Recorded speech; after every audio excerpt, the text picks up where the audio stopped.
Hello and welcome to Chi, the Contemporary History Intervention. This is the final video that we will do in this academic year. Chi will go into hibernation over the summer. And this video is dedicated to an event 10 years ago, more precisely a series of events, the Arab Spring. As you will know, the Arab Spring was a series of protests across the Arab world that deposed a number of rulers in Tunisia, Egypt, Libya, and Yemen. It challenged political leaders across the Arab world. I won't even try to summarize this entire event here. That is something that needs probably a series of lecture. And I won't touch on that big question overhanging the Arab Spring nowadays. Was it worth it? That is a question that relies exceedingly on political views and maybe also relies exceedingly on the wisdom of hindsight. No protest movement ever started with cost-benefit calculations. Instead, this video will focus on underlying cause, and specifically one underlying cause that received short shrift in the Western media world. These were protests against authoritarian regimes, against the suppression of dissent, suppression of human rights, and that framed media coverage in the Western world. But there was something else that I would like to talk about: food, or more precisely, food prices, because there's a remarkable coincidence between the protests on the one hand and the development of food prices. I'm using here the food price index that the Food and Agriculture Organization of the United Nations compiles since 1990. And there was an interesting event. The FAO food price index reached its highest point, both in real and nominal terms, in January 2011, exactly when protests were starting. The highest point since the FAO started measuring food prices since 1990. And that was a recurring theme in the streets of the Arab world. These were protests around exceedingly high food prices. Food was significant for people, but not so much for people in the West, where the focus was, as I mentioned, on freedom and democracy. Why did the Western world miss the significance of food? Well, for one thing, there is the Orientalist gaze. Our view of the Arab world has long been framed by what we have and what they lack: democracy, human rights, the rule of law.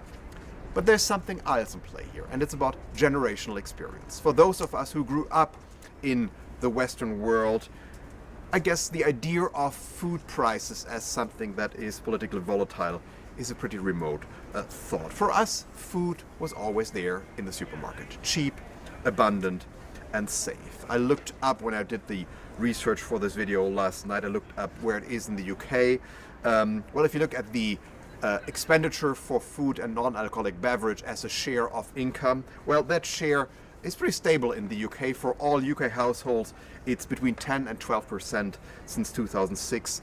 And even for poor people, the lowest 20% on the income ladder, even there, it has never been above 18% of total income since 2006, and sometimes as low as 14%.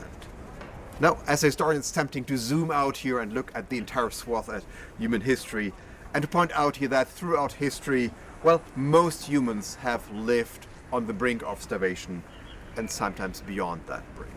But in this case, you don't have to go back hundreds of years to see the significance of cheap and abundant food.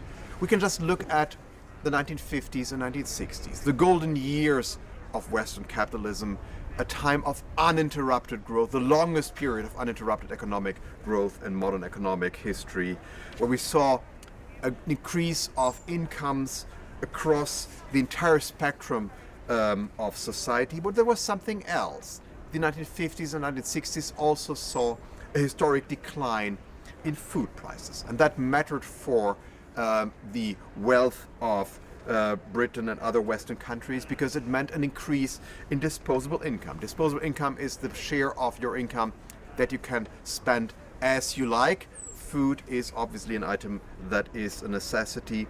And if the food price goes down, that means that you have more income to spend at leisure, even if your income remains constant. And in this way, cheap food prices underpinned the rise of democracies across the Western world. These democracies were not just about parliament, the rule of law, human rights, they were also consumer democracies.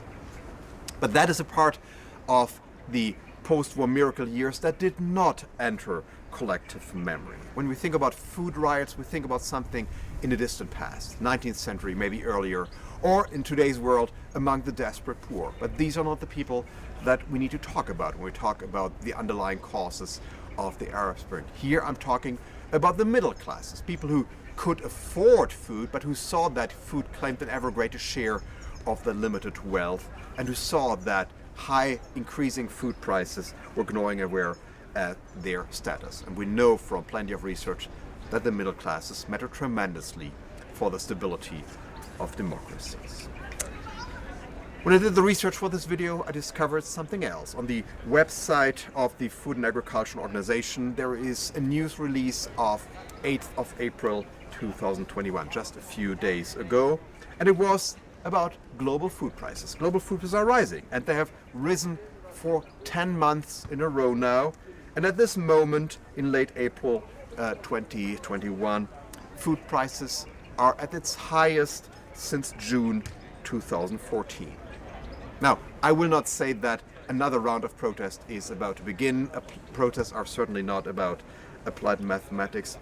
But maybe we can take all this as a lesson about what democracy is. Democracy is not just about political essentials, it is about human essentials.